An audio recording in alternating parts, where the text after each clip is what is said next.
In the scorched heart of the Arizona desert, where the sun hung like a merciless judge in the sky, Elena Yazzie knelt beside the parched earth, her calloused hands sifting through the cracked soil as if it held secrets of rain long forgotten. She was 32, an Apache widow whose name whispered through the canyons like a half-remembered prayer. Elena, the one who had buried her husband under a mesquite tree 2 summers past, felled by a rattler's bite on a hunt gone wrong. Her dark eyes, framed by the deep lines of grief and grit, scanned the horizon where heat waves danced like mocking spirits. No clouds dared gather here, the monsoon had betrayed them again, leaving only the relentless wind to howl elegies over the bones of the land. Elena's small hogan, a dome of mud and wood scraps pieced together from the ruins of her people's old ways, stood defiant against the dunes. Inside, her infant son, Tahoma, stirred in his cradleboard, his tiny cries muffled by the swaddling of rabbit fur. She had named him after the mountain that watched over their reservation, unyielding, eternal. But today, even the mountain seemed distant. Her breasts ached with milk that no longer flowed freely, the drought had thinned her body to sinew and shadow, and what little she produced was ration drop by precious drop for the boy who was all that remained of her shattered world. Food.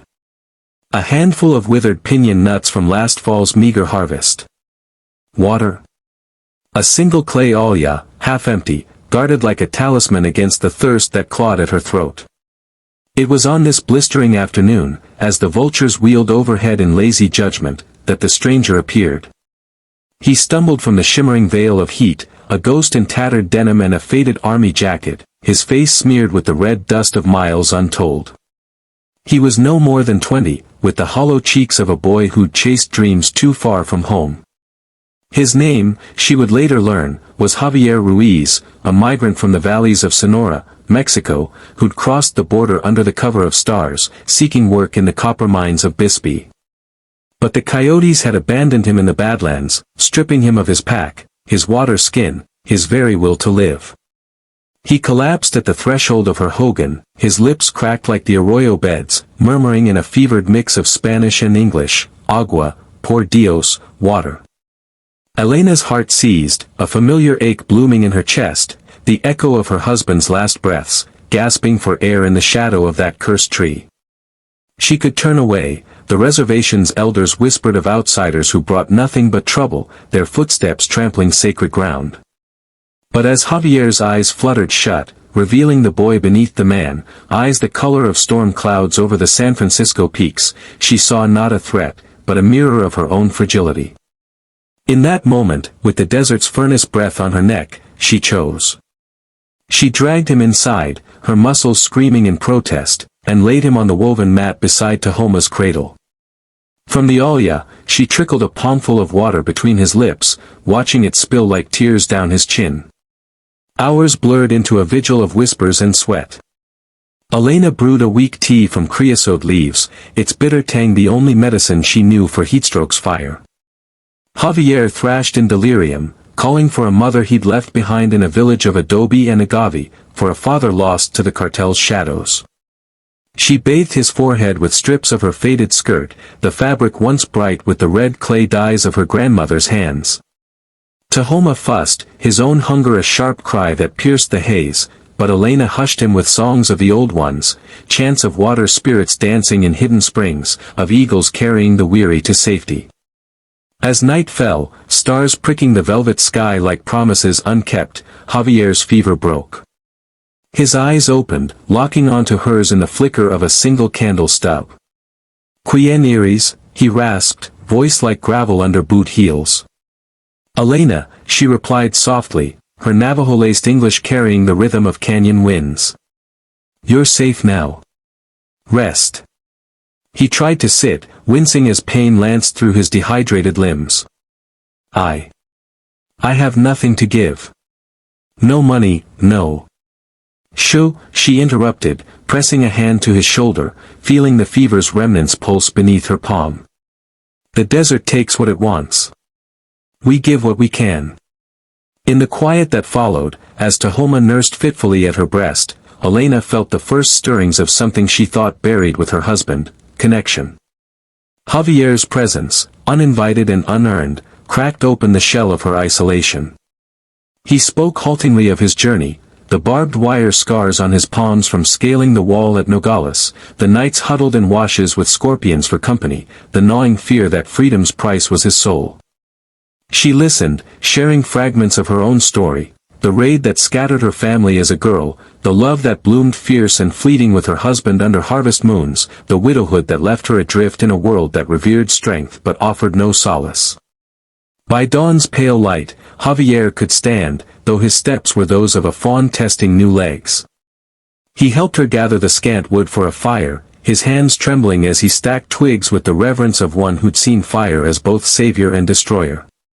Together, they chewed the last of the piñon nuts, the nuts resin coating their tongues like a sacrament. But as the sun climbed, merciless once more, the Alya ran dry. Elena tipped it, hearing only the hollow echo of absence. Tehoma's cries grew sharper, his small body arching in demand. Javier's gaze fell to the child, then to her, a question unspoken hanging between them. "We can't stay," he said finally, voice steadying with resolve. "The river, it's 3 days west. If we go now." She shook her head, glancing at the cradleboard strapped to her back. "With him? In this?" The words hung heavy, laced with the truth neither wanted to voice. They were all walking toward death, tethered by love's fragile thread. Yet, as the second day dawned with no mercy, Elena made a vow to the spirits of the four directions. She would not let the desert claim another soul, not while breath remained in her lungs, not while her heart still beat with the rhythm of the people who'd survived centuries of such trials. Little did she know, the desert had one more twist in store, a revelation that would test the very essence of her selflessness. The trek began at midday, a fool's hour under the Apache sun, but waiting meant surrender. Elena secured Tehoma against her chest, the cradleboard straps biting into her shoulders like accusations from the ancestors. Javier carried the empty Alya slung over one arm, a makeshift staff in the other, a gnarled yucca stalk she'd cut with her late husband's knife. Their shadows stretched long and thin before them, harbingers of the exhaustion to come.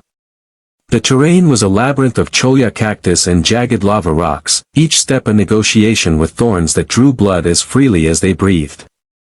Conversations came in fits, born of necessity to drown the silence's weight. Javier spoke of his village, where the Rio Yaqui once ran silver with fish, now choked by upstream dams and the greed of distant men in suits.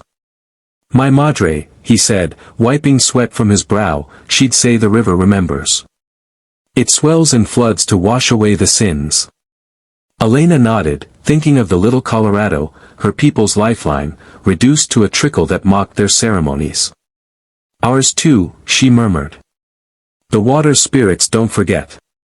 They just wait." By the first evening, thirst clawed deeper than any thorn. Tehoma's lips cracked, his nursing feeble pulls yielding scant relief. Elena's milk, once a steady stream, dwindled to droplets, her body rationing what it could for the child. Javier foraged gamely, prying grubs from beneath rocks and mashing them into a paste that tasted of earth and regret. They shared it in silence, the act binding them in a communion of survival. As stars emerged, the same stars that had guided Geronimo's raids a century before, Javier confessed a secret that twisted Elena's gut like a knife. "I wasn't alone when the coyotes left me," he admitted, voice barely above the crackle of their tiny fire. "There was a girl, Maria. 15, with dreams bigger than her feet. They promised her a job in Phoenix, sewing for dollars. But in the night, they took her north, laughing like demons. I tried to fight, but 3 against 1. His fists clenched, knuckles widening against the flames. I ran south instead, cursing myself every step. If I find water, maybe I can circle back, track them." Elena's breath caught, a storm of empathy and rage brewing in her chest. She thought of the stories her grandmother told, of Apache women stolen by Comanche raiders, returned changed but unbroken, their spirits forged in fire. "You're not cursed," she said fiercely, placing a hand on his. "You're alive. That's the fight they couldn't take. But in her eyes, Javier saw the flicker of doubt, the widow's wisdom that survival often came laced with ghosts. The second day brought the unexpected turn, a mirage made flesh that shattered their fragile rhythm. As they crested a ridge slick with loose shale, a glint caught Elena's eye, a flash of metal half buried in the sand. Heart pounding, she scrambled down, Javier close behind. It was a rusted pickup truck, abandoned God knows when, its bed a graveyard of sun-bleached bones and shattered glass. But amid the wreckage, miracle, a dented canteen, wedged beneath the seat, sloshing with perhaps a half-liter of brackish water. And beside it, wrapped in oilcloth, a bundle of jerky, deer meat, by the smell, tough as leather but salvation nonetheless. Javier whooped, a sound raw and joyous, snatching the canteen like a holy relic. Gracias a Dios. He tilted it to his lips, gulping greedily before catching Elena's gaze, wide with warning. Share, she commanded, her voice steady despite the temptation screaming in her veins. They passed it between them, measured sips that cooled the fire in their throats. Tahoma latched on as she trickled a few drops into her palm, lapping like a kitten at a puddle. The jerky followed, chewed slowly to coax saliva from dry mouths. But as they rested in the truck's meager shade, gnawing on the last strips, Javier's face darkened. He pulled something else from the glove box, a faded photograph, edges curled like prayers. It showed a young woman with Javier's eyes, cradling a baby in a sunlit kitchen. Maria's sister, he explained, voice thick. She gave me this before I left. Said it was luck. Elena studied the image, the woman's smile a beacon against the despair. Then, the realization hit her like a thunderclap, the truck's plates bore a New Mexico tag, dated 5 years back. Stolen, perhaps, or crashed in a storm. But the jerky, it was fresh enough, salted with herbs she'd recognize anywhere. Apache herbs. This wasn't random fortune, someone had left it, knowing wanderers might pass. Who? Javier whispered, echoing her thoughts. Elena rose, scanning the horizon. The desert provides for those who listen. But doubt gnawed at her, a profound shift, this intrusion of the unseen. Was it kindness from a stranger, or a trap laid by spirits testing her resolve? As night fell, with bellies half full for the first time in days, Tahoma slept soundly against her, his breaths even. Javier kept watch, the photograph clutched in his hand, but Elena lay awake, pondering the threads of fate weaving through their peril. The water would last another day, maybe 2 if they pushed. Yet the real thirst, she realized, was not for liquid, but for trust, in others, in the world, in the love that bound them despite the void. Dawn of the third day dawned crueler still, the air thick with the promise of collapse. Javier's steps faltered, his earlier strength ebbing like a receding tide. Elena pressed on, Tahoma's weight a anchor and a spur. They spoke less now, conserving breath for the march. In a rare moment of levity, Javier hummed a corrido from his homeland, the tune of outlaws and lovers defying borders. Elena joined with a soft chant, her voice weaving Apache syllables into the melody, a harmony born of 2 worlds colliding in the wilderness. Then, the turn deepened into crisis. As they forded a dry wash, Javier slipped, his ankle twisting with a sickening crack against hidden stone. He cried out, collapsing in a heap, sweat beading on his forehead like accusations. Go on, he gasped, waving her away. You and the boy. I'll slow you. Elena's world narrowed to that plea, a chasm opening in her soul. Leave him. The practical voice whispered yes, the river called, Tahoma needed her whole. But the widow's heart, scarred yet fierce, rebelled. She knelt, binding his ankle with strips from her skirt, the same fabric that had cooled his fever days before. We go together, she declared, her tone brooking no argument. With gritted teeth, she helped him to his feet, his arms slung over her shoulder, Tahoma balanced precariously on her hip. Each step was agony shared, a testament to the humanity that refused to fracture. In that labored progress, under a sky vast as forgotten gods, Elena confronted her deepest realization, selflessness was not absence of fear, but action amid it. Her husband's death had taught her losses bite, Javier's plight echoed it, yet amplified by the child's innocence. Love, she understood now, was the milk of the soul, sustaining not just the body, but the will to endure. As the sun dipped low, painting the rocks in blood-red hues, they crested another rise. There, mirage or mercy, a thin line of green shimmered, the river, distant but real, its waters singing of rebirth. The final push was a symphony of suffering and surrender, each labored breath and note in the desert's dirge. Javier leaned heavier on Elena with every stride, his weight a living testament to the bonds they'd forged in fire. Tahoma, sensing the shift, whimpered softly, his small fingers clutching at her hair like roots seeking soil. The river taunted them, a silver ribbon uncoiling through the valley below, fringed with cottonwoods that swayed like welcoming arms. But the descent was treacherous, a slope of loose scree that threatened to send them tumbling into oblivion. Halfway down, Javier faltered again, his injured leg buckling like a sapling in gale. "Elena. I can't," he groaned, sliding to his knees, face ashen against the rust-colored earth. Despair etched his features, the boy's bravado stripped bare, leaving only the raw vulnerability of a man staring into the abyss. "Take the water. Give it to him. I'll find my way or not." Time fractured in that instant, the world holding its breath. Elena's mind raced through visions, her husband, collapsing in the mesquite's shade, his hand slipping from hers as life ebbed, the empty hogan, echoing with Tahoma's solitary cries, the endless dunes claiming yet another dreamer. No. Not again. The act of compassion that had sustained them thus far, the shared sips, the whispered stories, the unyielding march, demanded more. It demanded everything. With a resolve forged in the crucible of widowhood, Elena lowered Tahoma to the ground, securing him in the cradleboard against a boulder. Then, turning to Javier, she did the unthinkable. Unfastening the top of her blouse with trembling hands, she knelt before him, drawing him gently toward her breast. "Drink," she commanded softly, her voice a blend of mother and warrior. "My milk, it's for life. And you are life." Javier recoiled, shock widening his eyes. "No, Elena, I can't. It's for the boy. It's sacred." "It is," she agreed, tears carving clean paths through the dust on her cheeks. "But sacred things are meant to be shared. Tahoma has enough for now. You need this more, to heal, to walk, to find your Maria." Her words carried the weight of profound realization, a truth unearthed from the depths of her grief. Love was not a finite well, but an endless spring, replenished by giving.